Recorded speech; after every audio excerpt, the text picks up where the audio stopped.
네, 이번 순서는 통합 세션으로 한국의 호라이즌 유럽 준회원국 참여와 관련된 주요 변화와 2025 워크 프로그램을 소개하는 시간을 갖도록 하겠습니다.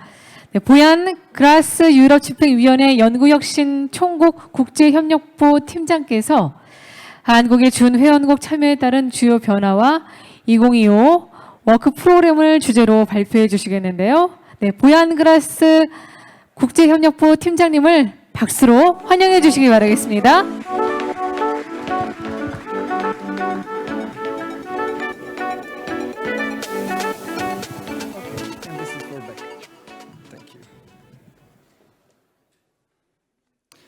Hello, good morning, everybody.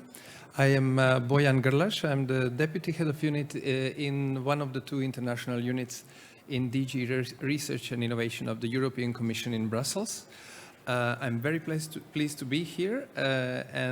Before I start my presentation, I would like to first thank to the organizers for organizing this incredibly well-organized and nice event, which in our view from Brussels is extremely important, central for our cooperation between the EU and Korea.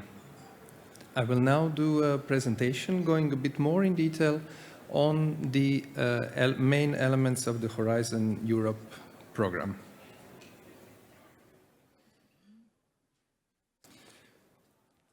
First of all, I would like to answer to some of the very basic questions, for example, on why to partner with Europe.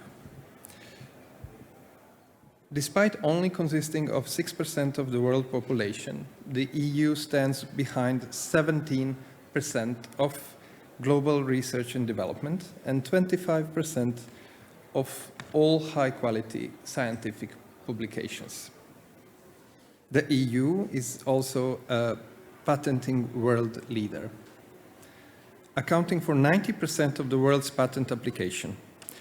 The EU is particularly strong in advanced manufacturing and green technologies. This is what we want to use to strengthen our economy and solve global challenges. Now, on the next slide, I will briefly go through some of the main elements in terms of how to partner with the EU in the context of Horizon Europe. Horizon Europe is the EU's key funding program for research and innovation. It is the largest innovation and research program in the world. It's a multi-annual program covering from 2021 to 2027, with work programs usually 2 years except for 2025, with a single-year work program. There is a very large budget to which we can add also the contribution of associated countries, as my President Signe explained in her speech. So a very important element to bear in mind is that through association, the cooperation for Korean entities is not only open and strengthened with the EU entities, but also all the researchers and relevant entities based in other associated countries, such as, for example, New Zealand, but also UK, EU neighborhood countries and enlargement countries, as well as from this year also Switzerland. As a part of this budget, the so-called Pillar 2, to which the Republic of Korea associated, is the largest part, accounting for more than half of total budget. Legal entities from the EU and associated countries can participate, meaning they can receive funding. Entities from other countries may join, but without funding, with a few exceptions.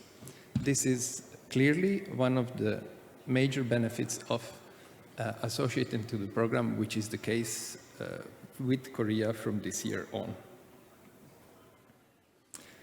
Now I will go a little bit more in detail on the international cooperation within Horizon Europe. The Horizon Europe is open to the world, as we believe that best knowledge and greatest ideas come from collaboration. We know for certain from many studies that the international cooperation is key for scientific excellence. We have in place also some measures to safeguard the EU economic security and interest in this context. The final balance is that we safeguard where necessary while still promoting international cooperation in research and innovation, and we seek to deepen our cooperation with our strategic partners. International cooperation is an important tool to tackle global challenges, to bring together the world's talent, expertise and resources, as well as enhance the supply and demand of innovative solutions. In terms of association, through Horizon Europe, association is the closest form of R&I cooperation, by which a third country pays into the program budget and its research entities can participate under basically almost the same conditions as those of EU member states. We are very glad that from 1st January this year, due to transitional arrangements even before signing of the agreement, we have this kind of cooperation with Korea. Association has been an element for the framework programs for the past 30 years, but Horizon Europe, so the current program, brought a novelty, as Signe mentioned in her speech, that for the first time we can also have the association with the countries beyond the EU neighborhood. For the EU, it is extremely important to see Korea joining as the first country in Asia. The opportunities for third countries with a good capacity in science, technology and innovation that share some fundamental values with the EU. And for those countries, such as Korea, the association is foreseen for Pillar 2 of the program. By far the most important financially and also in terms of tackling global challenges. Now we will look a little bit more in details as regards specific pillars. On this slide, you will see that the Pillar 1 is dedicated to excellent science. This pillar aims to support world-class research across all scientific disciplines. It funds individual researchers, research teams, and institutions to conduct groundbreaking research that enhances Europe's global competitiveness, and of course also competitiveness of the associated countries. Key programs under this pillar include the European Research Council, ERC, Marie Skłodowska-Curie actions, and research infrastructures. I will now jump to Pillar 3, to then later come back to Pillar 2, which is the key element of the association. But first on Pillar 3, Innovative Europe. This pillar focuses on fostering innovation and strengthening the European innovation ecosystem. It aims to help bring research results to the market, promote entrepreneurship, and supports development of innovative products and services. One key initiative is the European Innovation Council, which helps fund high-risk, high-reward innovations with significant potential. Before I go to more details about Pillar 2, it is important to stress that although the association between Korea and the EU covers Pillar 2, Pillar 1 and Pillar 3 remain, of course, open for cooperation between Korea and the EU as well. Now, more on Pillar 2. Pillar 2 is focusing on global challenges and European industrial competitiveness. This is the core of Horizon Europe. This pillar addresses challenges and aims to strengthen Europe's industrial competitiveness. It focuses on key areas such as health, climate change, energy, digital transformation, and security. The goal is to fund collaborative research projects that tackle pressing global issues and help improve Europe's industrial and technological leadership. It includes large-scale initiatives involving various sectors, industries, and countries to drive innovation, solutions, and sustainable development. As a summary, I could say that Pillar 1 supports basic fundamental research. Pillar 2 supports research and innovation aimed at solving major global challenges while boosting also industrial competitiveness. And Pillar 3 aims to drive innovation and commercialization of research. On the next slide, I will go more in detail on Pillar 2. There are 6 main clusters, each targeting a major societal or industrial challenge. The first one focuses on health and culture. The second one on creativity and inclusive.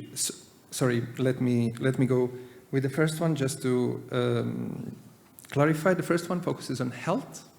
The second one on culture, creativity, and inclusive society. The third one on civil society, civil security for society. The fourth one is on digital industry and space. The fifth cluster is about climate, energy, and mobility. And the sixth one on food, bioeconomy, natural resources, agriculture, and environment. This pillar is top-down programmed. This means that the research funded under this pillar is expected to deliver on certain predefined expected outcomes. It is, of course, also competitive, meaning only the most excellent proposals receive funding. It consists of thematic groups, which we refer to as clusters, as I just mentioned, the sixth of them. These are clusters made of groupings of research and innovation activities to maximize the integration and synergies across the respective thematic areas while securing high and sustainable levels of impact in relation to resources that are expended.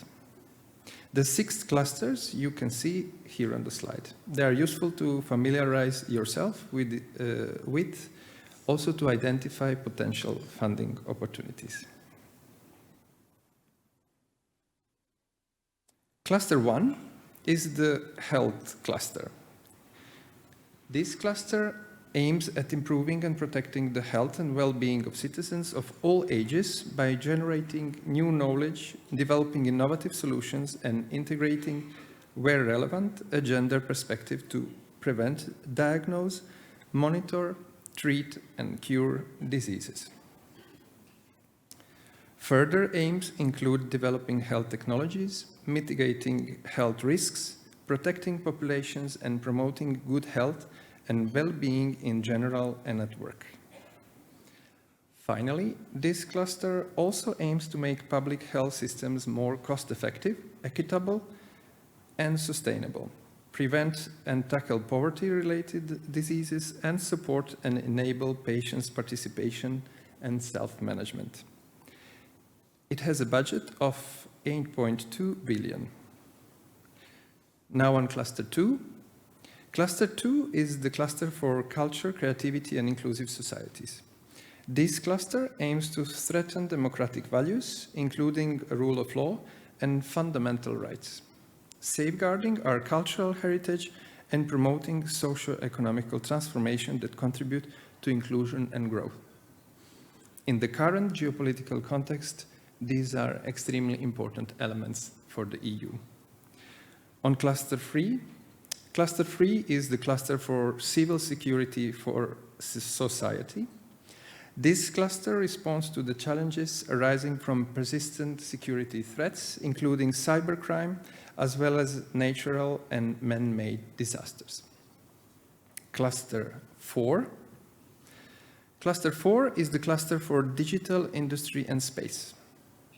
It aims at positioning Europe towards shaping competitive and trusted technologies for a European industry with global leadership in key areas, enabling production and consumption to respect the boundaries of our planet and maximizing the benefits for all parts of society in the variety of social, economic, and territorial contexts in Europe. This will build a competitive, digital, low-carbon, and circular industry, ensure sustainable supply of raw materials, develop advanced materials, and provide the basis for advances and innovation in global challenges to society. Cluster 4 is the largest cluster in terms of the budget. Now on cluster 5. This is the cluster for climate, energy, and mobility. It aims to fight climate change by better understanding its causes, evolution, risks, impact, and opportunities, and by making the energy and transport sectors more climate and environment friendly, more efficient and competitive, smarter, safer, and more resilient. It also has a very large budget, second only to the previous cluster. Lastly, we have the cluster 6, covering food, bioeconomy, natural resources, agriculture, and environment. This cluster aims at reducing environmental degradation, halting and reversing the decline of biodiversity on land, inland waters, and sea, and better managing natural resources through transformative changes of the economy and society in both urban and rural areas. This cluster aims to ensure food and nutrition security for all within planetary boundaries through knowledge, innovation, and digitalization in agriculture, fisheries, aquaculture, and food system, and also to steer and accelerate the transition to a low-carbon, research-efficient circular economy and sustainable bioeconomy, including also forestry.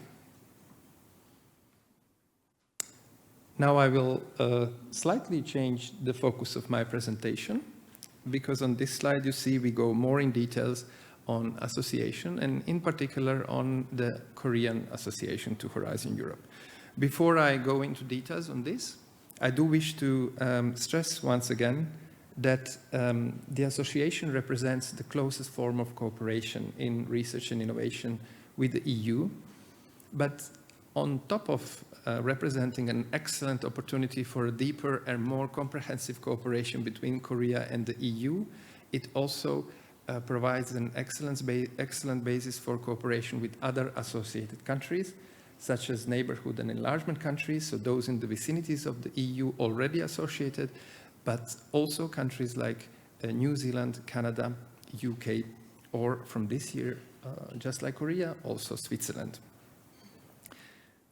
On the situation between EU and Korea, negotiations with Korea were concluded in September last year, and we are now finalizing the adoption process on both sides. This is basically very much advanced, and the signing of the agreement is expected very soon, so in the next weeks.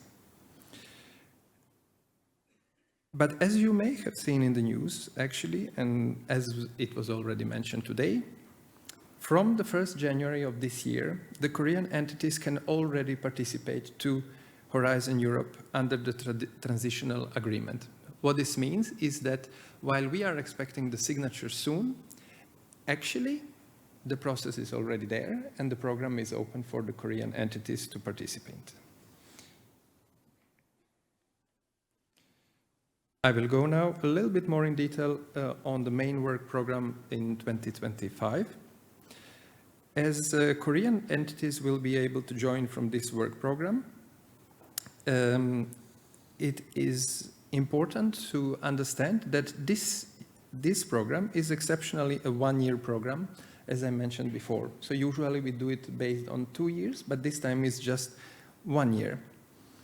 It aims at contributing to the achievement of the Horizon Europe strategic plan that outlines the key R&I priorities until 2027, and also the policy priorities set in the Commission political guidance for the new Commission from 24 to 29, and also, of course, our Commissioner mission letter.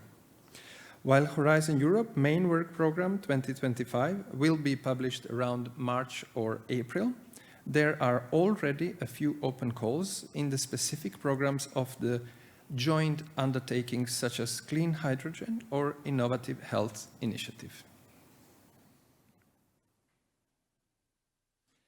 As you can see on this indicative calendar, we are now finalizing the adoption of the procedure for the main work program 2025, which should be published at the beginning of the Q2, meaning in April. I mentioned here the main work program because, as I mentioned before, there are some calls already open in the context of the joint undertakings on clean hydrogen and also innovative health initiative. If you are not familiar with those EU partnerships, let me explain briefly. They are collaborative initiatives between the European Commission and private or public organizations to address specific research and innovation challenges. These partnerships aim to pool resources, expertise, funding, and to tackle issues such as climate change, digital transformation, and health. They are part of the broader Horizon Europe program, which funds research and innovation across Europe. So I would like to invite you to look into the EU funding and tenders portal to check what is already available for the participation of Korean entities. I do wish to stress here that in the afternoon sessions today, you will get the opportunity to hear much more in details about the process of applying, where to find the information, and if you have any questions, that will be a good opportunity to raise them, but also to see where are the contacts to find possibly additional information. So in the afternoon, the colleagues will present much more in detail in terms of the opportunities. Let's see now more in detail what the Association of the Republic of Korea will change concretely for Korean entities. Since Horizon Europe is open to the world, Korean entities have already been participating in the programs and in the projects funded under the program. They may, however, not sign the grant agreement with the EU or receive funding before the association. So this changes with the association. What are other benefits? First, Korean entities may enjoy basically the same rights and obligations as entities of the EU member states. This means that they may receive funding directly under the program and enjoy other rights enshrined in the grant agreement. They may also now lead and coordinate their own projects under the program as a consortium coordinator. Maybe here, just to mention, this is particularly important to bear in mind if in your consortium you also have entities from other associated countries or other countries, yet the Korean entities are now empowered in a position to lead the consortiums across the EU member states, also associated countries, and additionally, there can be other partners, not as the leaders, but there can be other partners from third countries as well. Korean entities will now have the access to more calls under Pillar 2 than previously. Let me also take here the opportunity to mention that the practical guidance on how to join the program will take, as I mentioned before, place in the afternoon. So in the afternoon, you will get much more details on the concrete opportunities. Finally, association will also allow the government of Korea to assign representatives as observers under the Horizon Europe program committees. On this slide, I will briefly mention some of the other very important elements to bear in mind in this context, especially when a project is completed. So when a project is completed, Horizon Europe beneficiaries such as Korean entities, which will receive funding from the program, can also benefit from tools that can help their results receive more visibility or even to bring their results to the market. There are two main tools under Horizon Europe. These are the Horizon Europe Results Platform and the Booster. These tools aim to bridge the gap between research and the market, from innovations to real-world application. The platform can help make connections between researchers and companies or investors, highlighting project visibility and finance opportunities.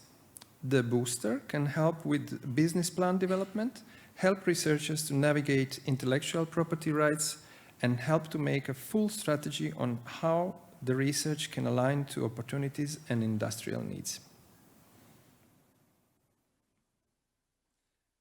The next slide is possibly the most important in the current time between Korea and the EU.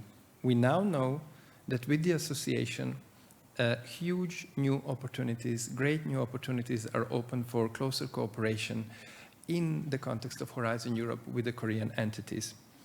And it will be key to actually stimulate the Korean entities' participation in this context. Events such as the one today are key in this context. So I will take the opportunity to once again thank the organizers and also all of you for your active participation in view of excellent cooperation opportunities in the future. So at the moment, the cooperation of Korea with Europe in R&I has not reached its full potential. So if we want to increase in the coming, to increase in the coming months and years, we will need to foster links and connections between researchers. For this purpose, we need to work on several axes to raise awareness of the Horizon Europe in Korea, and also in the EU of the fact that Korea is now an associated country. We need, you can see here on the slide some of the actions and actors which are counting on, which we are counting on to achieve that. From some of the colleagues directly working on the elements on this slide, you will also hear further details in the afternoon, such as, for example, the colleagues working in the context of Euraccess. We are counting on you, especially in the context of this exceptional event today, to spread the word and promote the opportunities that arise within the Horizon Europe, not just, as I said, between the entities in Korea and the EU, but also cooperation with other associated countries and partners from other countries as well. This is extremely important for both the EU, but also Korean researchers, institutions, universities, and all other relevant stakeholders. With this, I would like to thank you very much for your attention. Thank you. 네, 감사합니다. 보얀그라스 유럽집행위원회 연구혁신 총국 국제협력부 팀장님의 발표 함께 하셨습니다. 네, 이어지는 순서는요, 한국과 유럽연합 간의 연구협력의 실제 사례를 소개하고 또 협력의 기회를 모색하는 참여 성공 사례 세션 준비했는데요. 이 세션에서는 한국과 유럽 연구자들이 호라이즌 유럽 프로그램 참여 경험을 공유하고 또 협력 성공의 주 요인을 짚어볼 예정입니다. 네, 구본경 기초과학연구원 유전체 교정연구단장님께서 유럽연구이사회 시너지 그란트 2024라는 주제로 발표해 주시겠습니다. 네, 큰 박수 부탁드리겠습니다.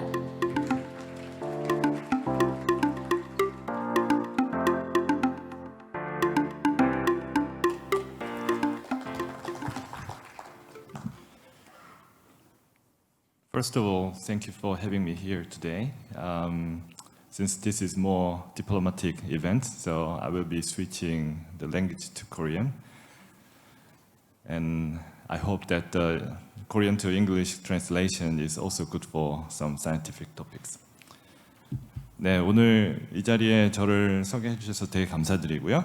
오늘 제가 말씀드릴 내용에 앞서서 사실 ERC 시너지 그랜트를 한국에 있는 과학자가 받을 수 있는지 제가 모르고 있었을 때 표준연에서 ERC NCP를 담당하고 계시는 김형아 박사님께서 시너지 그랜트 여전히 지원할 수 있다 이런 말씀을 하셔가지고 성공적인 사례가 만들어진 것 같습니다.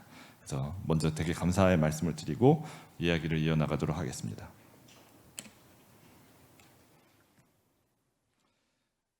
저는 현재 한국의 기초과학연구원이라는 곳에 재직을 하고 있는데 기초과학연구원은 대한민국이 기초과학에서 우수한 성과를 이루어내고 인류의 지평을 넓히기 위해서 노력한다는 어떤 생각을 가지고 지어진 곳입니다. 그래서 사실 ERC하고 굉장히 유사한 그런 비전을 가지고 있다고 생각합니다. 첫 번째로 Excellence in Science가 가장 중요한 문제이고요. 저희가 휴먼 프론티어를 넓히는 데 있어서 한국인도 동참한다는 어떤 의지를 가지고 있습니다.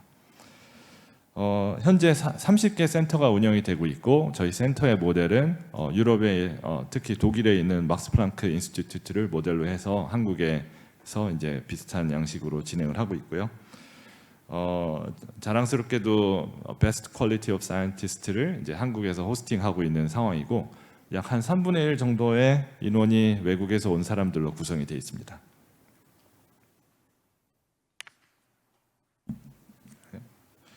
네, 제 소개를 잠깐 드리면은 저는 사실 이제 한국에서 태어나고 그다음에 석사, 박사까지 전부 한국에서 했고요. 그러고 나서 원래 보통은 미국으로 유학을 많이들 가시잖아요. 포스닥을 하시러. 근데 저는 네덜란드로 가는 굉장히 특이한 결정을 내렸었습니다. 그때 당시에 쉽지 않을 거다 이런 얘기도 많이 들었고 했는데 결론적으로는 굉장히 성공적인 첫발이었고 네덜란드에서 한 4, 5년 그다음에 영국으로 가서 처음 이제 그룹 리더를 하면서 4, 5년을 보내고 마지막으로 오스트리아로 옮겨서 비엔나에서 연구 활동을 하다가 2021년에 한국의 IBS에서 콜을 받아서 부영부단장으로 시작을 했다가 23년부터 단장으로 재직을 하고 있습니다. 제가 되게 감사드리는 점 중에 하나는 유럽에 갔더니 유럽에서는 젊은 과학자들한테 정말 많은 기회를 주는 점이 굉장히 인상 깊었고 그게 이제 인종과 국가에 대한 차별 없이 지원을 아주 막강하게 해주는 점에서 제가 이제 단기간에 성장을 하는데 많은 도움이 됐다고 생각합니다. 하지만 한국도 그런 부분에서는 굉장히 질 수가 없다고 생각을 하고요. 사실 기초과학연구원은 지금 대전에 자리 잡고 있는데 제가 어렸을 때는 이 장소가 보시는 것처럼 그 디즈니랜드 같은 모습을 하고 있었습니다. 여기가 이 모습을 하고 있었던 것은 여기가 엑스포를 열었던 자리고 저처럼 어린 아이들한테 과학자로서 꿈을 키워보라는 뜻으로 이렇게 만들었었는데 그 아이들이 과학자가 되고 나서 이런 디즈니랜드 같은 거를 밀어버리고 거기에 아주 심각한 연구소를 지어서 연구에 대한 그런 준비를 한 나라가 대한민국입니다. 그만큼 대한민국은 과학에 기초과학에 있어서 진심이라는 부분이 이 사진 2장으로 증명이 되지 않나 생각합니다. 저희는 막스 플랑크 연구소 모델을 따르고 있기 때문에 제가 단장으로서 연구단을 운영을 하지만 그 안에는 굉장히 많은 젊은 과학자들을 함께 호스팅해가지고 함께 연구를 하고 있습니다. 저희 센터는 현재 보시는 것처럼 제가 리더 역할을 하고 약 14명의 젊은 과학자들이 함께 활동을 하고 있는데 IBS에 있으신 분이 한 3분의 1 정도 되고 나머지 분들은 대학에 있으시면서 저희 연구소에 와가지고 함께 공동 연구를 하는 스타일이고 남녀 성비라든가 의사과학자라든가 혹은 외국인이라든가 외국에 계신 분 그다음에 연구 내용도 굉장히 다변화해서 제가 생각하기에는 엑셀런스 인 사이언스를 이루기 위한 어떤 조건은 충분히 잘 갖춰진 것 같습니다. 저희 연구단이 하는 일은 저희 연구단 이름이 Center for Genome Engineering, 한국말로는 유전체 교정 연구단인데요. 저희는 DNA를 다루는 기술을 가지고 있습니다. DNA를 읽는 기술은 이미 개발이 됐고 이 DNA에서 우리가 원하는 낱말을 어떻게 바꿀 수 있을까 그런 기술을 사실 제가 파이오니어링을 하진 않았고 저 연구단을 1기 단장으로서 이끌었던 김진수 전 단장님께서 지금 미국의 이제 보스턴 그룹에서 크리스퍼 카스를 처음 개발했다고 하는데 사실은 거의 동시에 한국에서도 크리스퍼 카스 관련된 유전자 교정 툴이 개발이 됐었고 그때 그 주인공이 김진수 전 단장님입니다. 그래서 한국에는 유전자 교정 툴에 있어서는 전 세계에서 정말 둘째가라면 서러운 수준의 아주 막강한 IP들이 존재를 하고 저희가 그 기술력을 확보하고 있고요. 현재 저희 연구단이 노력하는 부분은 이러한 기술을 어떻게 하면 정말 중요한 세포에 적용을 해서 식물 또는 동물에 우리가 잘 활용할 수 있을지 이런 부분에 대해서 고민을 하고 있습니다. 중요한 세포가 뭐냐면은 제 생각에는 줄기세포 매우 중요하다고 생각하고요. 식물에서는 지금 보시는 캘러스라고 줄기세포 형태로 자라는 그런 식물체가 있는데 거기에서 유전자 교정을 할 수 있습니다. 그 다음에 동물에서는 수정란이 있겠죠. 그래서 저희는 이러한 것들을 다루면서 어떻게 하면은 유전자 교정을 하는 이런 지평이 더 넓어질 수 있을까를 고민을 하고 있습니다. 그래서 저희의 비전은 이런 기술을 이용해서 리서치 이노베이션을 하는 겁니다. 어떤 경우에는 가정이 더 중요해서 하이포테시스 드리븐 리서치를 하기도 하는데 가끔은 테크놀로지를 먼저 개발을 해서 기존에 보지 못했던 발견을 먼저 하고 그러고 나서 하이포테시스를 세워서 리서치를 하기도 하거든요. 이런 식으로 리서치를 하는 것을 테크놀로지 드리븐 리서치 이노베이션이라고 볼 수 있을 것 같습니다. 그래서 연구단에서 하는 주제를 좀 잠시 설명을 드리면 맨 위에 있는 거는 보더리스 진 에디팅이라고 하는데 이것은 저희가 가지고 있는 기술을 지구상에 있는 거의 모든 생명체에게 적용할 수 있는 방법이 무엇일까를 탐구하는 방법이고요. 두 번째 크리스퍼 오리가미라고 하는 거는 오리가미는 일본에서 유래한 단어지만 지금 전 세계적으로 쓰이고 있고 종이 접기라는 뜻입니다. 이 오리가미 기술은 AI를 이용해서 우리가 원하는 가위를 그동안은 박테리아에서 찾아서 그냥 가져다가 썼는데 어떻게 하면 인간이 원하는 방식대로 접어서 사용을 할 수 있을까 이런 도전에 해당하는 주제이고요. 스콘과 모자익 지네릭스는 제가 이제 생쥐에서 굉장히 어드밴스드 지네릭스를 하는 사람인데 컨디셔널 넉아웃을 생쥐만이 아니라 원숭이라든가 다른 동물들에서 할 수 있을지를 탐구하고 있고요. 모자익 유전학은 우리 몸에서 발생하는 암이라든가 노화 과정을 탐구하는 데 굉장히 중요한 틀입니다. 사실 이 모자익 지네릭스와 다음에 말씀드릴 오가노이드가 이번에 ERC 시너지 그랜트에 되는데 굉장히 중요한 테크놀로지였다고 미리 말씀을 드립니다.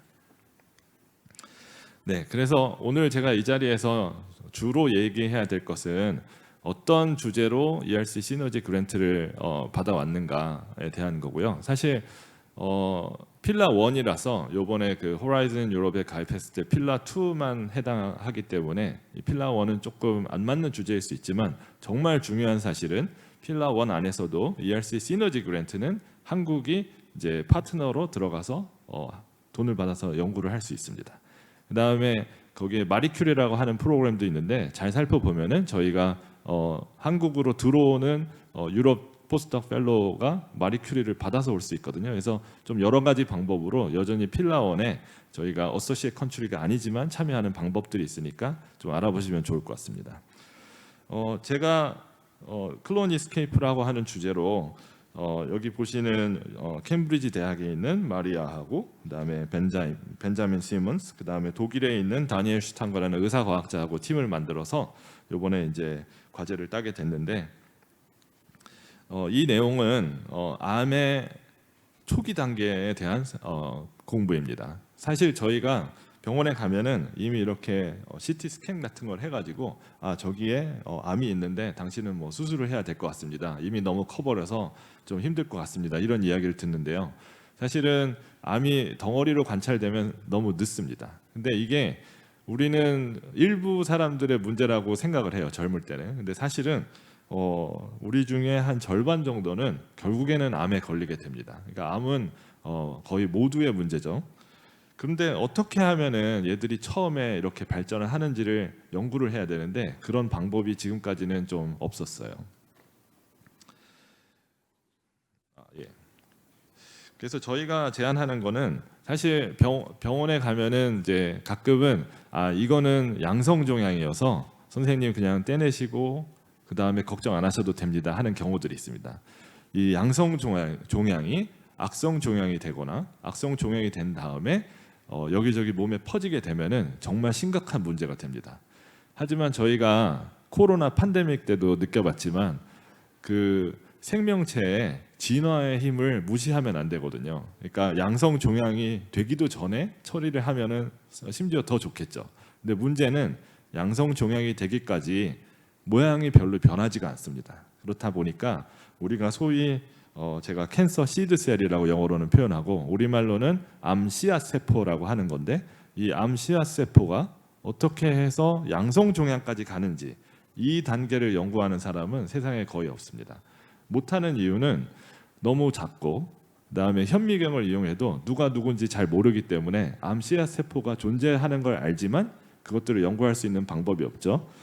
저는 생쥐 유전학자여서 이 첫 번째 암 씨앗 세포를 형광으로 표지하고 그 다음에 걔들이 어떻게 자라는지를 관찰할 수 있는 그런 툴을 만들었고 그 툴을 기반으로 해가지고 저희 4명의 PI가 각각 영국과 독일에서 모여서 이번에 ERC 시너지 그랜트를 하게 됐습니다.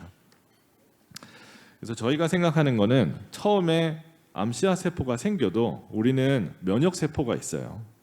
그래서 걔들이 이 암씨앗 세포들을 제거해 줄 수 있습니다. 그 다음에 두 번째로 암씨앗 세포가 생겼다 하더라도 그 세포 자체가 내가 지금 문제가 있다 없다를 판단해서 스스로 사멸하는 방법도 있습니다. 이런 모든 그 바이올로지컬 베리어라고 하는 것들이 존재하기 때문에 몸에서는 매일매일 암씨앗 세포가 생기지만 대부분의 암씨앗 세포는 거기서 멈추고 암으로 가지 않습니다. 근데 이 과정에서 우리가 이해한 이 두 가지 예시 말고도 더 많은 예시가 있을 거라고 저희는 생각해요. 보지를 못했으니까 알지 못할 뿐인 거죠. 그러면 어떻게 하면 또 다른 배리어들을 알아낼 수 있고 그 다음에 그런 배리어들을 이용해서 우리가 좀 더 암씨앗 세포가 암이 되지 않게 하는 방법은 없을까에 대한 연구가 저희 연구입니다. 이런 연구를 잘 하려면은 상당히 많은 사람들이 다양한 능력들을 통합해야 되고 그게 ERC 시너지 그랜트를 따는데 되게 주요했다고 생각합니다. 저는 생쥐 유전학을 굉장히 잘하는 사람에 해당하고요. 그다음에 여기 보이는 마리아 알코엘라는 이미 캔서 바이올로지를 굉장히 열심히 해서 캔서에서 중요한 퀘스천들이 뭔지 아는 친구예요.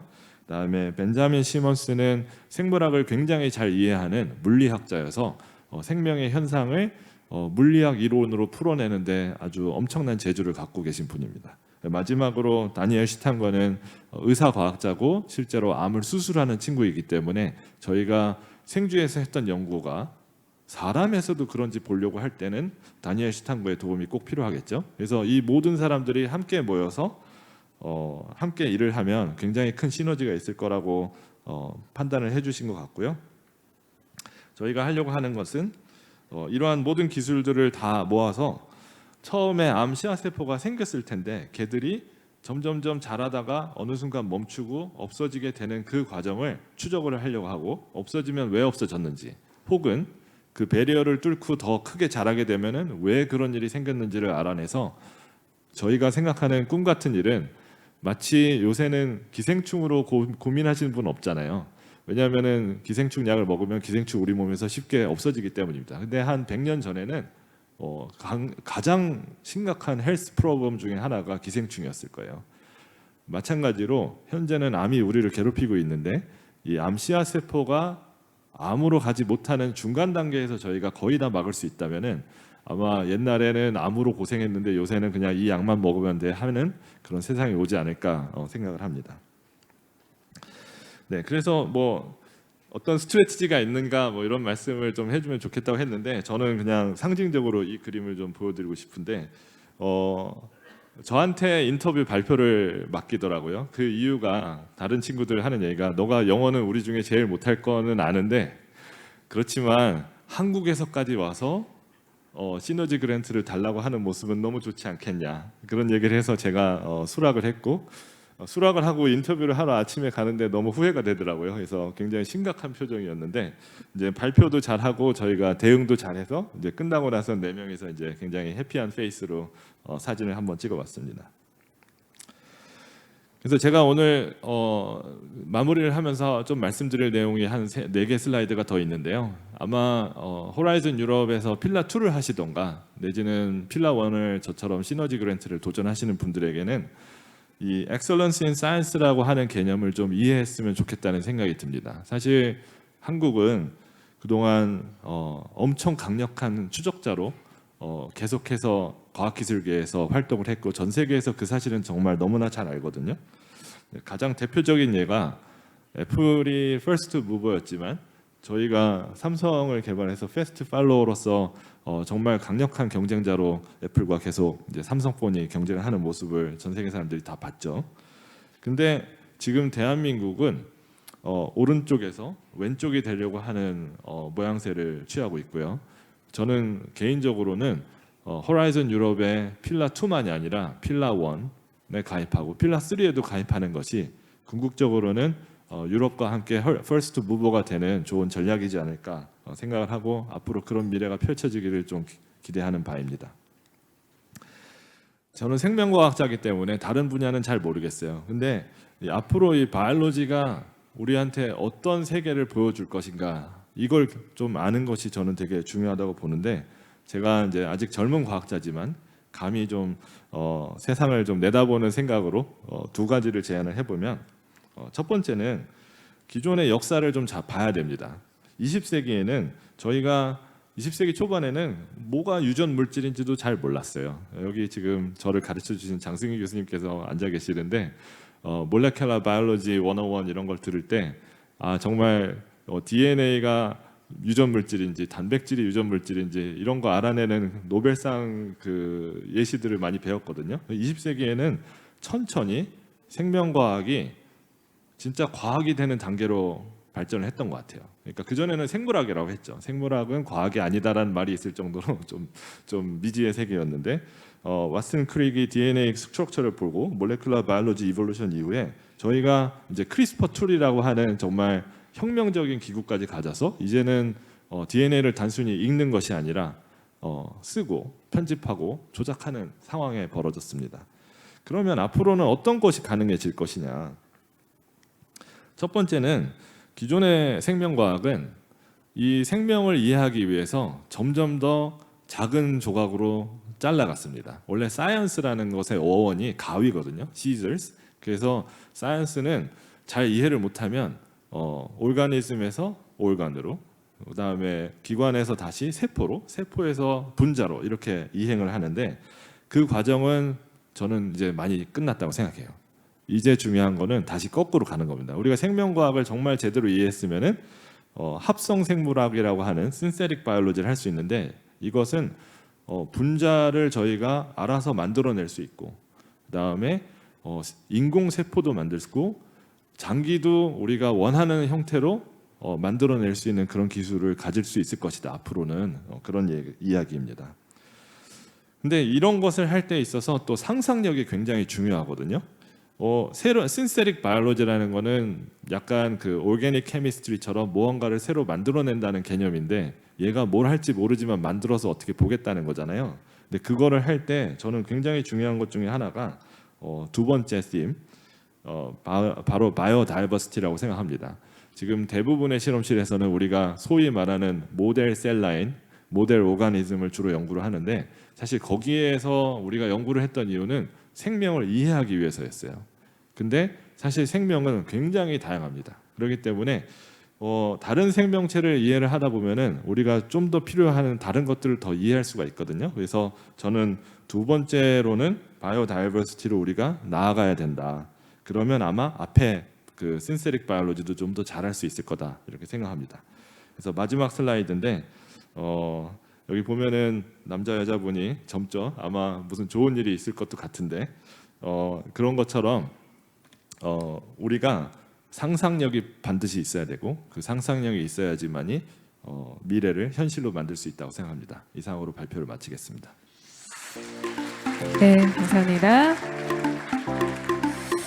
네, 고건경 연구단장님의 실제 참여 경험을 공유하는 그런 시간이었습니다. 다음은 허라이즌 유럽 필라 2 참여 사례를 중심으로 실제 연구 협력 경험을 공유하는 시간 갖도록 하겠습니다. 총 두 분께서 발표해 주시겠는데요. 먼저 첫 번째 발표는 건국대학교 스마트 운행체 공학과 오수민 교수님께서 발표해 주시겠습니다. 큰 박수 부탁드리겠습니다. 네, 안녕하십니까. 저는 오늘 발표를 맡게 된 건국대학교 조교수 우수민입니다. 잠시 이제 발표 전에 잠깐 영어로 인트로를 잠시 드릴게요. There are two parts This is a two-parts presentation to our research. The first one is me. I'm going to be presenting in English about our project and collaboration. The second part is actually going to be a recording from our partner from Germany on his experience with the collaboration so far. This part, I think there could be some parts that overlap a little bit. I hope you understand. 오늘 발표드릴 저의 경험은 DUT 과제입니다. Driving Urban Transition DUT 과제이고요. 2022년에 먼저 이제 DUT 과제가 시작이 되었고 2023년부터 우리나라가 이제 참가를 하게 돼서 신청을 했었습니다. 이 부분에 대해서 저의 선정 경험 그리고 선정해서 이제 과제를 시작을 했는데 과제를 진행하면서 느낀 점 같은 거 이제 오늘 공유해 드리고자 합니다. 네, 조금 제 백그라운드를 좀 말씀드리면 저는 한국에서 학부 석사를 카이스트에서 했고 이제 UC 버클리에 가서 박사와 포닥을 했는데요. 그 이게 UC 버클리에서 박사와 포닥 경험 때 이제 구축을 했던 네트워크로 사실 이번에 컨소시엄을 저희가 이제 꾸릴 수 있게 되었다라고 이해하시면 좋겠습니다. 다양한 이 학자분들이 한국에 있으면서도 다양한 이제 학회 활동이나 네트워킹을 하시기 때문에 그런 부분을 10분 사용하는 거를 저는 개인적으로 추천드리고 DUT 과제가 정말 재밌고 이런 특이한 토픽으로 진행이 되어 있어서 우리나라에서도 이제 많은 관심이 가고 있는데요. 제가 생각하기에는 컨소시엄을 꾸릴 때는 확실히 나와 일단 라포가 있는 그런 파트너를 선정을 하는 게 정말 좋은 것 같다라고 일단 생각이 듭니다. DUT 과제는 목적 자체가 Transnational Research and Innovation Projects이고요. 확실히 이제 Transnational 하다 보니까 다양한 나라와의 협력을 이제 도모하는 과제입니다.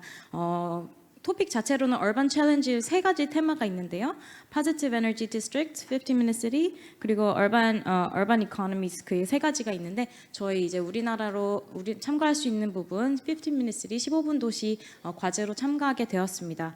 2023년 때 이제 제안서를 냈을 때만 해도 이제 준회원국에 들어간다라는 이야기가 있었고 그때 당시에는 해당이 되지 않았기 때문에 저희는 이제 한국에서는 카이아에서 이제 펀딩을 받았고요. 그 외에 유럽 국가들은 이제 DUT 파트너십 그 펀딩과 그리고 EU 커미션 펀딩이 굉장히 복잡한 구조로 되어 있는데 다양한 이제 펀딩 소스의 구조로서 이제 리서치 펀딩을 받고 있습니다.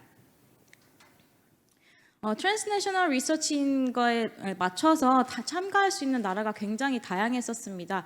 2023년에는 우리나라가 처음으로 들어가서 사실 운이 좋게도 유일하고 처음으로 저희가 이제 과제를 선정되었는데요. 이 이후에 사실 나라가 굉장히 다양하게 추가가 되어서 뭐 일본, 대만, 브라질 등 다양한 국가가 이제 참가할 수 있다고 들었습니다. 그래서 이제 DUT 과제에 관심이 있으시면 컨소시엄을 꾸릴 수 있는 그 나라의 풀이 많아지기 때문에 여러분들 이렇게 네트워크를 10분 사용할 수 있다고 생각을 하고요. 이제 트랜스내셔널 리서치이다 보니까 3가지 국가 이상으로 이제 참가하는 게 필수였고 그 중에 두 나라의 국가가 EU 국가였어야 했습니다. 그래서 다양한 엘리지빌리티 책이 있는데요. 이 과제를 한번 넣어보신 분도 그렇고 이제 넣고 싶으신 분도 그렇겠지만 그 조건을 만족하는 컨소시엄을 꾸리는 것 자체가 사실 퍼스트 챌린지라고 생각을 합니다. 그래서 이 컨소시엄에서 크라이테리아에 맞는 그런 기관과 그런 나라를 이렇게 만드는 것 자체가 굉장히 좀 어려울 수 있지만 오늘 같은 자리로 이제 네트워킹을 하시면서 컨소시엄을 이렇게 잘 꾸릴 수 있으시길 바랍니다.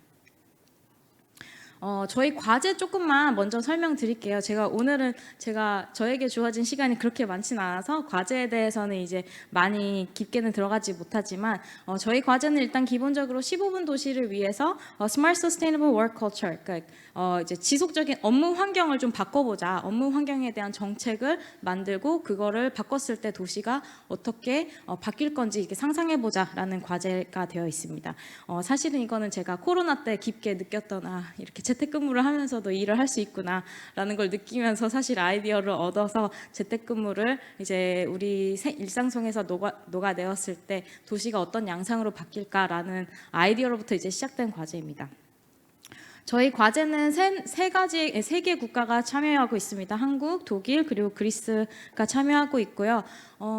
이 과제에서 정말 느꼈던 거는 bureaucratic한 그 administrative한 flexibility가 많이 요구가 된다고 생각을 합니다. 그래서 예를 들어서 저희가 같은 한 과제를 24개월 진행을 함에도 불구하고 우리나라 같은 경우는 우리나라 컨소시엄 파트는 작년 9월에 시작을 했고요. 그 외의 국가들은 올해 1월 그리고 사실은 그리스는 올해 3월에 이렇게 과제가 시작되는 부분이 있습니다. 그런 부분만큼 이제 펀딩이 들어오는 시기 그리고 과제가 협약되는 시기가 다르기 때문에 이제 콜라보레이션이 사실 어려울 수도 있어요. 왜냐하면 저희는 9월부터 이제 펀딩이 있었고 그리스 같은 경우는 3월부터 펀딩이 있었기 때문에 근데 서로를 이제 이해를 하면서 우리가 펀딩이 나중에 들어오지만 지금부터 우리 연구 이야기를 하자 이런 식으로 서로 조율이 좀 많이 필요한 부분이라고 생각합니다. 그런데 이제 과제 사무국 같은 경우에서도 이런 부분을 10분 이해를 하시고 계셨기 때문에 과제를 사실 행정적으로 처리하는 데는 전혀 문제가 없었던 부분입니다. 조금 더 설명드리자면 저희는 그 스마트하고 지속 가능한 업무 환경을 만들기 위해서 다양한 이런 방법을 취합니다. 그 하나의 실버 블러시 없죠. 이제 얼반 프로블럼에 대해서는 뭐 단일적인 솔루션으로 사실 해결될 수 있는 부분이 크지 않기 때문에 저희는 다양한 방법으로 15분 도시를 이루려고 합니다. 그래서 두 가지 보시면 첫 번째 보시면 이제 두 가지 스트래티지, car dependency reduction, energy use, GHG reduction 이런 부분에 대해서는 조금 공학적으로 다가가서 알고리즘으로 개발을 하고 최적화를 하는 부분이 들어간다면 이 최적화하는 알고리즘을 디자인을 하기 위해서 정책적인 해석 그리고 사람들에 대한 비헤이비어 해석 같은 부분이 뒷받침이 돼서 이 알고리즘이 개발되는 부분이 있습니다. 더 깊이 들어가기에는 약간 시간이 모자라고요. 그 저희 과제에서 가장 큰 도출되는 결과라고 하면은 저 두 번째 나와 있는 Policy Analysis Framework라고 할 수 있습니다. 이게 정책 분석이면 약간 이렇게 수치적이고 이런 정량적이지 않을 수가 있는데라고 생각을 하시겠지만 조금 더 깊이 들어가서 다음 슬라이드에서 설명을 드리겠습니다.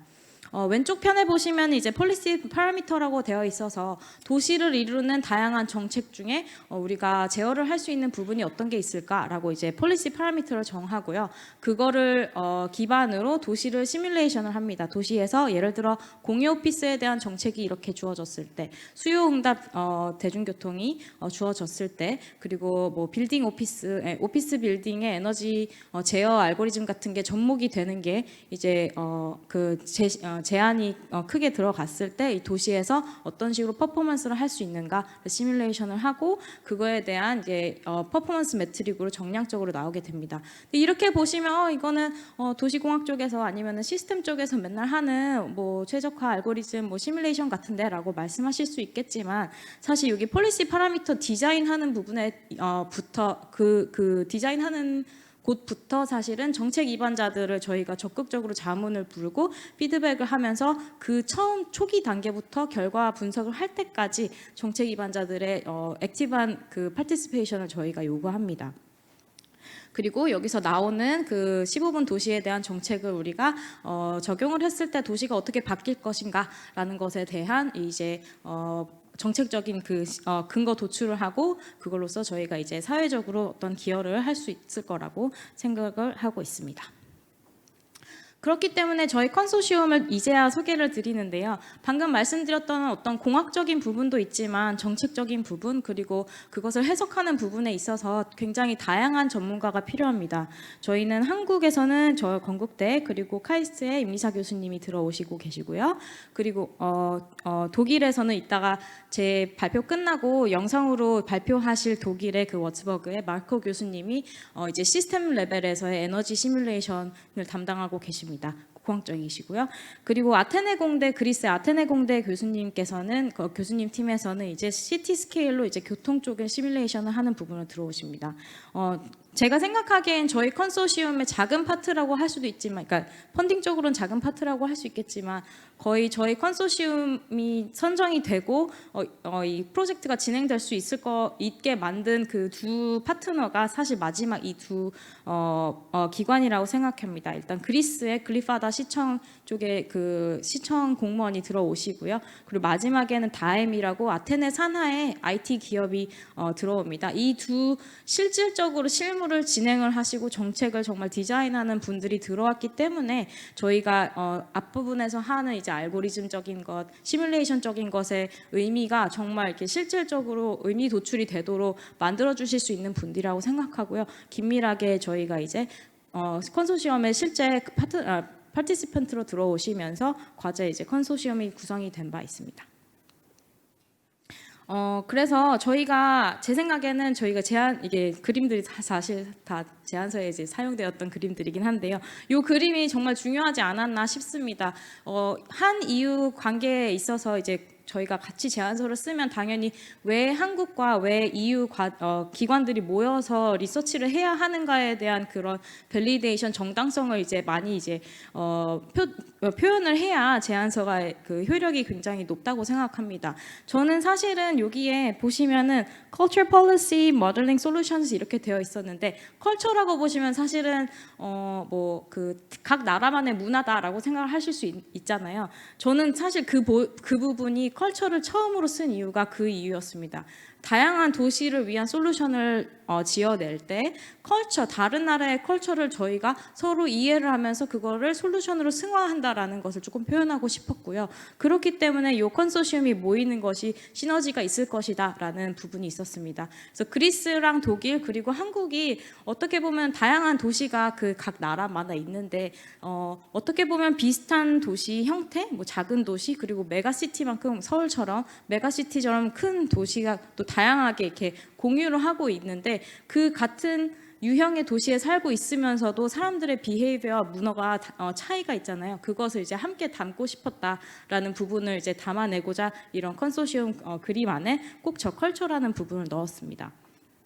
그리고 이건 번웨이인데 이런 과제를 수행하기 위해서의 그런 각각 나라의 컬처 외에도 그 연구자가 연구를 수행을 하는 데에서의 그 문화가 정말 많이 다른 걸 느꼈습니다. 그래서 저는 이제 미국에서 그리고 한국에서 연구를 진행을 할 때 느꼈던 그런 연구자들의 문화 그리고 한국은 특히 이제 효율과 정량적인 평가를 굉장히 중시하는 그런 문화였다면 유럽 국가들의 이제 공학자라 이제 일을 할 때는 사회적인 영향을 굉장히 중요시하는구나라는 걸 많이 느꼈고요. 또 제안서를 쓸 때도 DUT 과제를 이제 만약에 관심이 있으시다면 느끼시겠지만 제안서 내에 그 사회적인 그런 영향에 대해서 굉장히 깊은 고찰을 해야 하는 부분이 있습니다. 그래서 그런 부분을 함께 이제 협력을 하면서 저도 이제 연구자로서 역량을 좀 늘릴 수 있겠구나, 좋은 기회가 된다라고 좀 느꼈던 부분입니다.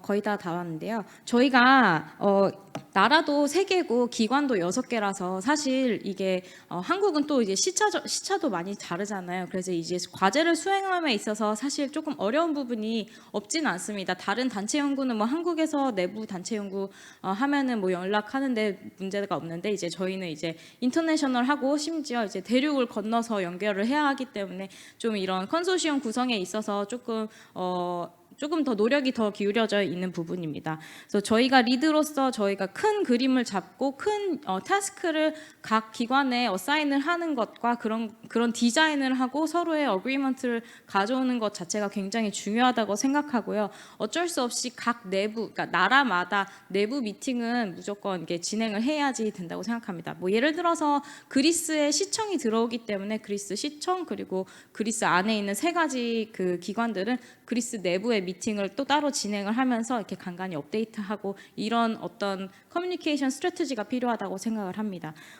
네. 제가 이 DUT 과제에 관련을 해서 선정된 부분, 이제 과제 수행하는 부분을 공유를 드릴 때 많이 질문이 들어와서 유튜브 링크를 가져왔는데요. 카이에서 저번에 실행을 했던 설명회 유튜브입니다. 제가 발표했던 부분. 그래서 제안서 작성을 할 때 한국 연구자로서 느꼈던 부분, 이런 부분 중요하다라고 했던 부분 키포인트로 잘 집어놨으니까 꿀팁 많이 있으니 한번 보시면 좋을 것 같고요. 오른쪽 부분이 영어로 번역된 부분도 있으니까 한번 필요하시면 보시면 좋을 것 같습니다.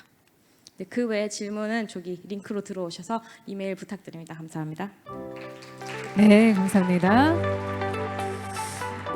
네, 앞서서 오소민 교수님께서 말씀하셨지만 연이어서 파트 2를 발표해 주실 독일 비르츠부르크 대학교 컴퓨터공학과 마르코 프로크너 교수님 사전에 준비해 주신 영상 발표를 통해서 내용 들어보시겠는데요. 네, 우선 그래도 박수 부탁드리겠습니다.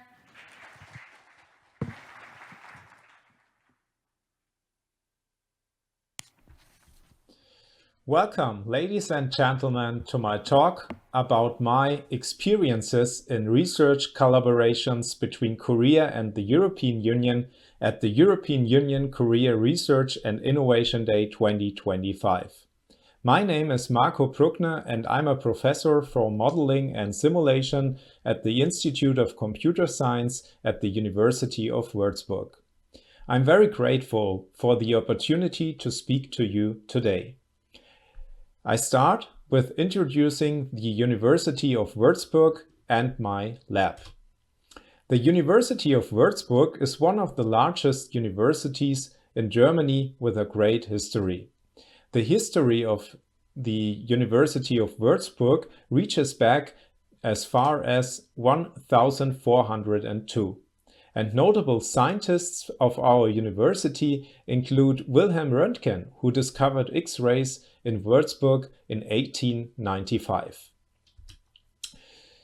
Here are some more facts and figures of the University of Würzburg. In total, we have more than 25,000 students and around 220 degree programs. The University of Würzburg and the University Hospital together are the largest employers in the Würzburg area. Third-party funds, for instance, include all funds, e.g. grants from the European Union, such as the ERC Synergy grants, starting grants, and also Horizon 2020 grants. The University of Würzburg is a comprehensive research university that offers around 220 degree programs, and our 10 faculties offer a wide and innovative range of subjects. So for instance, we have faculties in different areas such as human sciences, medicine, business management and economics, biology, physics and astronomy, and so on. I'm a member of the Faculty of Mathematics and Computer Science. We offer bachelor and master degree programs in the area of mathematics, computer science, artificial intelligence, but also in human-computer interaction, aerospace, informatics, and satellite technology. So let me talk a little bit more about the Lab for Modeling and Simulation. Under my leadership, we are proud to have 4 dedicated research associates and 2 external PhD students which are working in research institutes such as Fraunhofer. Our research focuses on several key areas. So we specialize in the modeling and simulation of complex systems, as well as system analysis, decision support systems, and digital twins. Additionally, we place a strong emphasis on the domains energy and mobility, particularly in the area of sector coupling, sustainability, and control strategies. For instance, in the past 3 years, we developed a digital twin of energy system on a city scale where we can analyze the transformation to a more sustainable energy system with a high rate of renewable energy sources, electric vehicles, heat pumps, and stationary battery storage system. And as it is a very complex system, we have also to study different control strategies, for instance, how the different components can interact and how we can also reduce emissions and costs. Therefore, we use mathematical optimization and reinforcement learning. Our work is made possible through the support of various third-party funds, including the European Union, the Federal Ministry of Education and Research, and the Bavarian Ministry of Economic Affairs. Together, we strive to push the boundaries of innovation and contribute to a more sustainable and technologically advanced future. Building on this commitment to innovation, let's now look at how international collaborations between Europe and Korea play a key role in driving progress. International research collaborations significantly enhance the academic quality and reputation of universities, and the global exchange of ideas leads to more innovative, comprehensive, and impactful research outcomes.